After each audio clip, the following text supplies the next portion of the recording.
But this is what was planned in 1947. This is what's called the partition plan, right? This was what the United Nations had voted on. Okay, now you'll notice that it's much, much smaller than what the British had originally promised, right? The original British promise included this entire area of Transjordan. Okay, so all of that was off the table at this point. But this is what the partition plan was. Everywhere that's blue was meant to be for Israel, and everywhere that was this, brownish color, this was meant to be for the Arabs. And Jerusalem was going to be international. Jerusalem was going to be under international control, and I don't know exactly what that means. They would, the holy places there would be, kept by an international force, and everybody would be allowed to go there. But this is going to be the situation. Okay. Now looks messy from the start. I mean, I don't know who. Very messy, very, very messy. I don't know who can believe that this is going to work. Yeah, I definitely hear that. And just to understand is that this entire area from here down to here is here we go. This entire area is a desert, right? Yep. This entire area, Beersheba, all the way. If you came to Israel, I don't know if you went to Eilat. Eilat is all the way here at the bottom, but it's like a 4-hour drive through a desert. There's nothing here. Nothing habitable. There's no, there's just nothing. It's the vast majority of the place that we were given was a desert, right? And this was how it was broken up between the Jews and the Arabs. Yes, it looks ridiculous. And the Jews accepted it, though. We accepted it, and the Jews were very excited about it, and they were felt for the first time that the world is recognizing them and recognizing that we need something, and we said we'll take it. And that's also something Kim Iverson recently wrote a post about the history, and she said no, neither side was happy with the partition. It could be that the Jews weren't happy with it, but they accepted it. They absolutely did. They said yes, we'll take it. We're very happy, and we'll take it. Even though, again, most of it is desert. What the Arabs said was, this is not fair, right? We outnumber the Jews here, like we saw on that chart before. We outnumber the Jews by like 3-2 or so. How come they're getting half the land, right? That doesn't make any sense. The answer to that is two things. Number one, most of the land is desert. That's just one point. Number two is it was fully understood and fully recognized that there were 1 million refugees now throughout Europe after the Holocaust. There were 1 million Jewish people in displaced persons camps all throughout Europe, and they were going to come here. So yes, it's true that there were more Arabs actually living here at the time, but it was also true that this was set up in order for there to be a place for all the Jews that had nowhere to go. Right? My family didn't go back to Poland after the war, the ones who survived. Nobody was going to go back to their places after the war. So it was so that's just a completely false argument that they make. It's not fair. It's not a fair division. The Arabs get 50-50 when they had many more people. But the point of it was to be the place for all the Jews in the world to be able to go to, especially the 1 million Jews that were stuck with literally nowhere to go. Okay. So this was and at this point, did some Palestinians lose their house? No, nothing happened yet. Not yet. No, nobody lost any houses yet. Nobody lost any property yet. Everybody was living in houses that they had lived in and bought. And the idea is that Jews could live in the Arab areas and Arabs could live in the Jewish areas, but they would just be two different countries, right? Just like Jews can live in Poland today and Polish people could live in the United Arab Emirates, and you know what I mean? So that was the plan. It would be two different countries. One would be Jewish, one would be Arab, right? But of course, anybody could live wherever they want and wherever they wanted to live. But this was the plan. What happened is that in 1948, in May or April, I don't remember the date. I know the Hebrew date on the Hebrew calendar. I don't remember what the English, the secular date. But so the British officially decided that we're leaving Palestine. The UN voted to partition it and that to allow for a Jewish state. So in 1948, the British flag came down. The British troops packed onto boats and left. And the state of Israel was declared, right? And they were ready for this. The Jewish people had been preparing for this. They had a whole structure of government already set up. They had Ben Gurion selected to be the president, the prime minister. They had a whole system already in place that they were just waiting for this opportunity in order to create their nation. Okay. The Arabs did not. Okay, now this is the first fatal flaw of the Palestinian problem right now. The Arab people, but not just the ones that were living here and living in the areas that were now decided for Israel, but also Egypt, also Jordan, also Lebanon, also Syria, also Iraq, they all declared war. They This I know. war, and not just a war. 1 second, I'll read you the quotation. I'll show you too. Here. 1 second. Here's 1 second. Let me share this with you. This is just a map showing all the places that they came in from by all the different armies, the Iraqi army, the Jordanian army, the Syrian, the Lebanese, the Egyptian. They all attacked simultaneously to this tiny, group of people. Again, Holocaust survivors, people who had just, survived the Holocaust, and many of them made it here. And this is what he said. This is what his name was, Azam Pasha. Okay, and this is what he said proudly. He said, right, the Secretary General of the Arab League, and he said, this war will be a war of extermination and a momentous massacre, which will be spoken of like the Mongol massacres and the Crusades.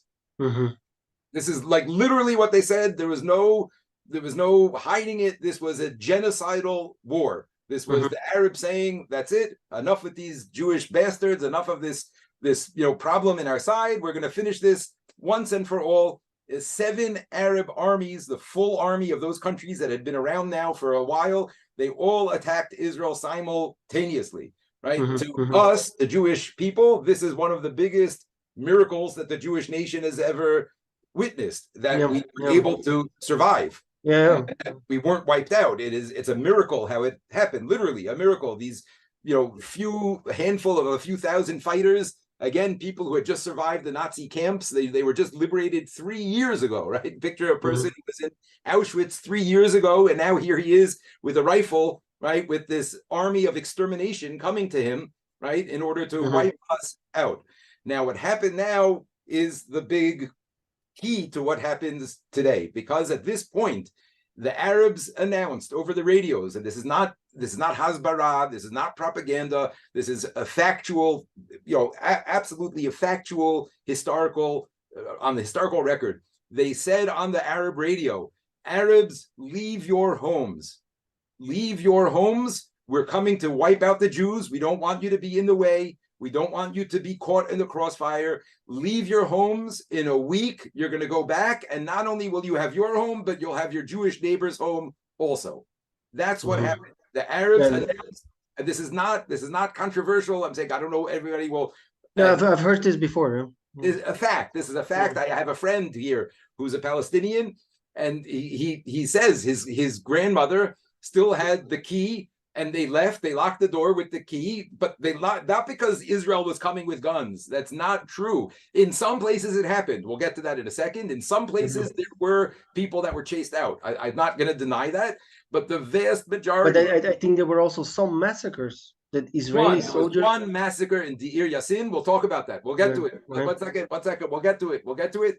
But the majority of the Arabs who left their homes in 1948 was at the very, very beginning. It was all over the Arab press, all over the Arab radio stations. Leave your homes, and in a week, you're going to come back to get 2 homes. That was like literally what they said. There was a war of extermination to just push the Jews into the sea. That's what they said, and we're going to win. Now, okay, now at the same time, yes, it was a war. There was fighting. There were definitely atrocities that were committed by Jews. I'm not denying that, and I'm not, again, not proud of it. I'm not condoning it. I'm not happy. Can I understand it? I can understand it when there's a village of people that are giving cover and helping the exterminating army, and now they have a chance to be attacked and to fight them back. It's war. It's awful. It's terrible. I don't condone it. It doesn't make me happy. I don't revel, or like what you described, what I see when I see Gazan children. That's not at all how I feel about it. However, it happened in a war for extermination. There were times where the Jewish people did bad things to the Arab communities. A few of them. There was not large scale massacres. There was they couldn't afford to do large scale massacres. They were fighting against the armies. They couldn't afford to be wasting their time, clearing out friendly villages of Arabs. The villages and the places where they had offered support to the armies, or offered support to snipers, or offered support to the Arabs who were hiding among them. So yes, there were a few places. Deir Yassin is the most famous and infamous, I should say. And even that, there's a big question as to exactly what went on. There's different accounts, okay? But there was no question that there were atrocities, no question that there were homes and they just threw hand grenades into the homes and killed people. It definitely did happen in the context of a war, an explicit war of extermination. So again, I'm not condoning it, and I'm not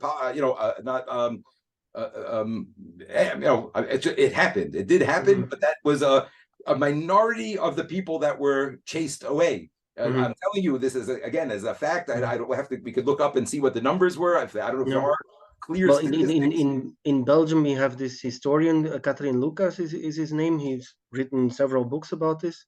I've read one of them, and when I read his book, it sounds very different. He makes it seem as if hundreds and hundreds of villages were destroyed by the Israelis.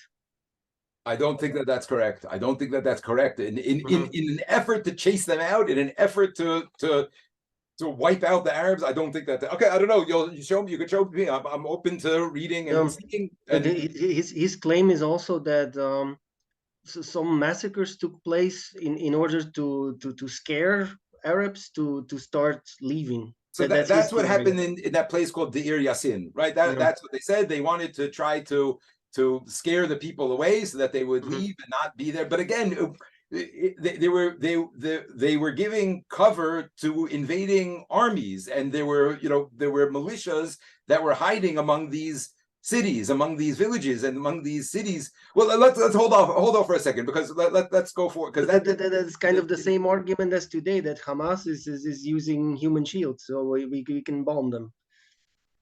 Oh, okay, 1 second. Okay, so let's go piece by piece, because that wasn't in the midst of this war. What happened is that within a few days or weeks, I don't remember exactly how long it took, but the fighting stopped. Right? It was quick. Yeah. The fighting stopped during this war, and that's how we got from here to here. Okay, so let's just take a look at one more question out of curiosity. So, sure. How did they manage to fight them off when so many armies attacked them all at once? I don't. My answer is that it's a miracle. I don't know what the military history books will say. I think part of it, they said, is that the Arabs, because there was not like uniform solidarity among the Arabs, so they were very suspicious of each other, and therefore didn't coordinate as strongly as they could have. I don't know. Makes sense. Yeah, that makes sense. Yeah, I don't know. I don't know how to explain it, because there's no question that they were outnumbered. I don't know, 100 to 1 or something like that. It was a ridiculous mismatch in terms of the numbers. But so now I want to just like zoom in on this map over here, because this is again pre-1947. So again, I explained this to you, that this first map is not true. This whole area was Ottoman, the white and the green. It was all Ottoman.